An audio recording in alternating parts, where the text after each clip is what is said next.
কান্না করতে করতে গেছি আমি এক্সাম হলে। লাইক পরীক্ষা দেওয়ার পর মনে হয়েছে যে আমার হয়েছে অ্যান্সার আর হয় নাই। আমার সাথে আজকে আছে হলি ক্রস থেকে আসে আমাদের অনলাইন ব্যাচের স্টুডেন্ট জেনিন। তো জেনিনকে আজকে আমি জিজ্ঞেস করব যে অনলাইনে পড়া বেটার নাকি অফলাইনে পড়া বেটার, কিন্তু তার আগে জেনিন আমাকে বলো তুমি ইন্ট্রোভার্ট নাকি এক্সট্রোভার্ট? আমি এক্সট্রোভার্ট। আমি হলি ক্রসের যেদিন রেজাল্ট পাবলিশ হলো ওই Yes. এক্সপেরিয়েন্সটা কেমন ছিল?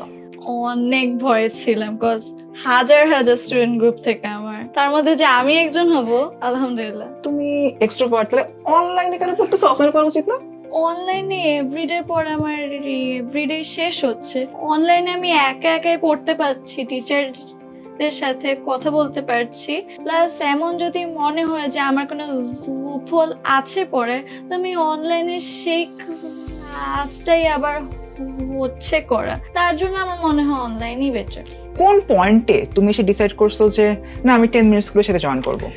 আমি এসএসসি তে যখন ক্লাস করেছি আপনাদের ফ্রি ক্লাস, আমার মনে হয়েছে যে আপনাদের স্টাইলটা পড়ানো সুন্দর অনেক, যার কারণে আমার এইচএসসি তে ক্লাস অনেক অল্প টাইমটাও কম থাকে, সেজন্য মনে হয়েছে আমি যদি একা একা পড়ি আমার আগেও পড়াটা শেষ হবে, প্লাস অনলাইনে পড়লে যেহেতু পড়াও হয়, তাই আমি তার জন্য